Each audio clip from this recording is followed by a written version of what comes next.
Episode की शुरुआत में हम देखते हैं कि फेंग रुचि जिन कॉन्ग की हालत देखकर काफी ज्यादा परेशान हो गई थी। वो रो रो कर उसे अपने प्यार का इजहार करते हुए किस करती है।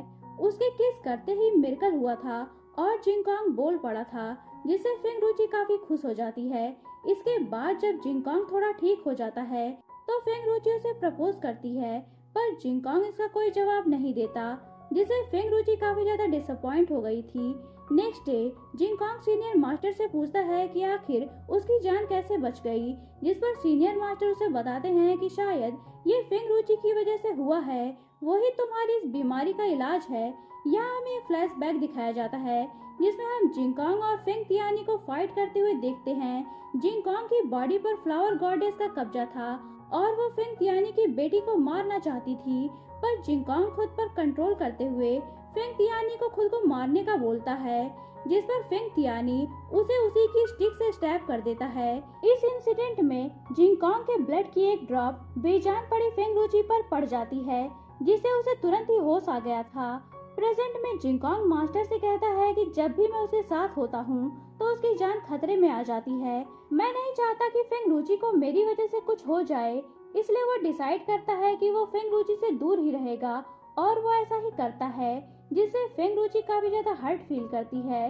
लियानी फेंग रुचि को न्यू बैच को ट्रेन करने का काम सौंपती है, जिसे फेंग रुचि भी काफी जिम्मेदारी से निभा रही थी। जिंगकोंग उसे ऐसा करता हुआ देखकर काफी खुश था, बट उसकी तबीयत कुछ ठीक नहीं थी, इसीलिए वो वहाँ से जाने का डिसाइड करता है।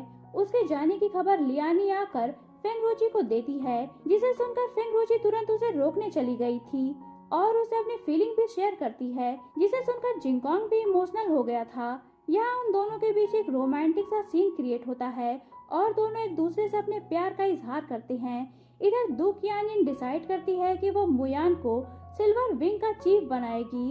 अगले दिन वो चीफ जेंग को जुआनजी का लेटर देती है, जिसमें उसने चीफ जेंग से वे युआन तिंग पर अटैक करने के लिए कहा था। इधर जिंगकोंग और फेंग रुचि एक साथ टाइम स्पेंड करते हैं, जिन्हें देखकर फेंग कीमू और लिंग युई काफी सैड थे, क्योंकि उन दोनों का ही दिल टूट चुका था।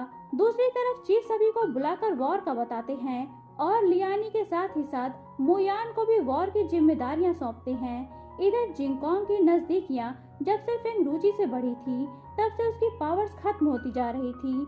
इस बात को लेकर जिंगकोंग काफी परेशान था। वो इस बारे में फेंग रुचि को तो कुछ नहीं बताता, पर वो सीनियर मास्टर से इसको डिस्कस करता है, जिस पर वो उसे बताते हैं कि फेंग रुचि के साथ रहने की वजह से उसकी पावर्स उसमें शिफ्ट हो रही हैं, पर ये फेंग रुचि के लिए खतरनाक साबित हो सकता है, क्योंकि उसकी बॉडी इस हैवी पावर को सहन नहीं कर पाएगी और इससे उसकी मौत हो सकती है।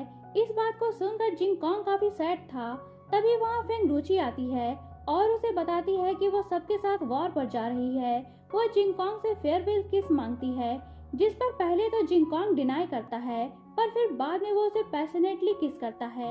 यहाँ हम फेंग रुचि के नेक पर फ्लोरा ऑफ शूटिंग स्टार के मार्क को साइन करता हुआ देखते हैं। इधर सभी वॉर पर जा रहे थे, तभी दु क़ियानिन की मेड मुयान को आकर बताती है कि दु क़ियानिन की तबीयत काफी खराब है।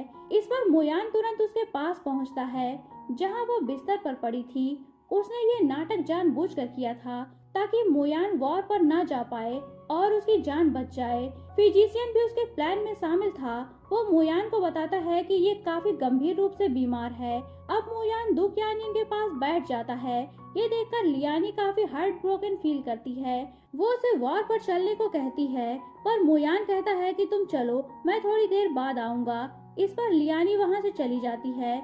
लियानी चीफ के साथ वॉर में पहुंच चुकी थी। यहाँ काफी भयंकर युद्ध होता है। दूसरी तरफ लिन युई और फेंग रुचि भी अपने साथियों के साथ दुश्मन के सैनिकों का मुकाबला कर रहे थे।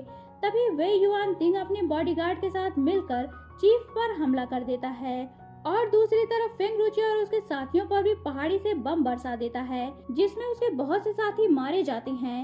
इस बात से फेंग रुचि काफी दुखी थी, पर फिर भी वो दुश्मनों का बहादुरी से मुकाबला करती है। इधर दु क़ियानिन को होश आने के बाद मुयान वॉर पर जाने लगता है। दु क़ियानिन उसे मना करती है, पर फिर भी वो चला गया था। इस पर दु क़ियानिन भी मास्क पहनकर उसे बचाने पहुंच चुकी थी। बैटल फील्ड में घायल मुयान उसकी आंखें देखकर उसे इस बार भी पहचान चुका था, पर वो काफी ज्यादा जख्मी था, जिस पर दु क़ियानिन उसे वहां से लेकर चली जाती है।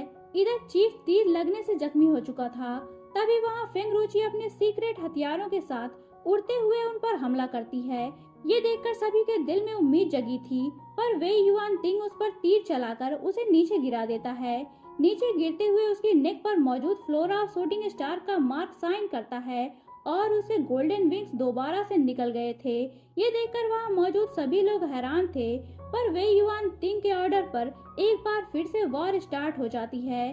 चीफ जख्मी हालत में लियानी और बाकी लोगों को बताते हैं कि मेरे बाद हमारे ग्रुप की चीफ फेंग रुचि ही होगी। वो फेंग रुचि को वॉर की अगुवाई करने का ऑर्डर देते हैं, जिस पर वो काफी बहादुरी से दुश्मनों का सामना करती है और वे युआन तिंग अपने बॉडीगार्ड के साथ डरकर वहां से भाग जाता है।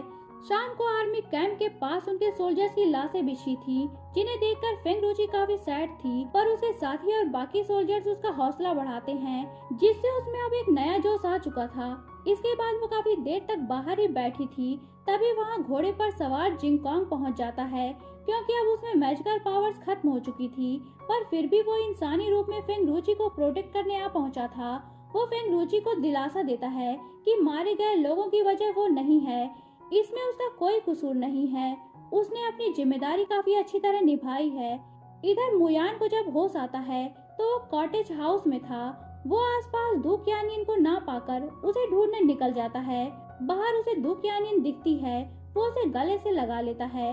उसे अब ये पता चल चुका था कि हर बार उसे सेव करने वाली दुकयानिन ही थी। वो उसके लिए हेयर पिन बनाता है और उसे शादी के लिए प्रपोज भी करता है, क्योंकि अभी मुयान पूरी तरह से ठीक नहीं हुआ था, तो वो लोग थोड़े दिन वहीं ही रुकते हैं।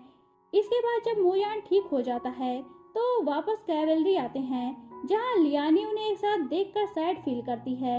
वापस आकर दुकयानिन चीफ को मारने जाती है, पर चीफ उसे पकड़ने के लिए अब तक बेहोशी का नाटक किए हुए था। वो दुकयानिन को लगभग पकड़ ही लेता है, पर दुकयानिन भी उसे मारने में कामयाब हो गई थी। उसके वहां से जाने के बाद वहां मुयान खाना लेकर आता है, पर वो चीफ को मरा हुआ देखकर शॉक्ड हो गया था। चीफ टूटती हुई सांसों के साथ फर्श पर अपने ब्लड से की लिखकर मर जाते हैं। अब मुयान ये सोचता है कि शायद वहाँ वे युआन तिंग का बॉडीगार्ड मुकी आया था और उसी ने चीफ को मारा है, पर लियानी इस बात पर एग्री नहीं थी। अब चीफ के ना होने पर फेंग रुचि मुयान को चीफ बनाती है, क्योंकि वो उससे ज्यादा सीनियर था। इसके बाद मैडम जुआनजी जंगल में दुकयानिन को बुलाकर कहती है कि अब तुम मुयान को मारकर जल्द से जल्द कैवेलरी से वापस पैलेस आ जाओ, पर दुकयानिन ऐसे कैसे कर सकती थी। वो उससे थोड़ा टाइम और मांगती है। मैडम जुआनजी को भी सारी बातें समझ आ रही थी और वो मन ही मन किसी नतीजे पर पहुंच चुकी थी।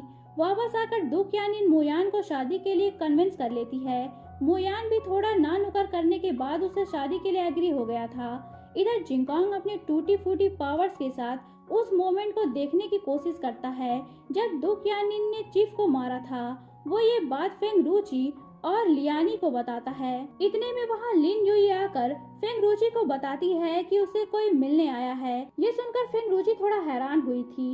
इसी के साथ ये पार्ट एंड होता है। तो दोस्तों, अगर आप जानना चाहते हैं कि कहानी में आगे क्या हुआ तो बने रहिए मेरे साथ, और अगर आपने अभी तक चैनल को सब्सक्राइब नहीं किया है तो चैनल को सब्सक्राइब करके बेल आइकन पर क्लिक कर लीजिए, ताकि आपको हमारे आने वाली वीडियोस की इंस्टेंट नोटिफिकेशंस मिलती रहे। तो मिलते हैं नेक्स्ट वीडियो के साथ, तब तक के लिए take care and good bye.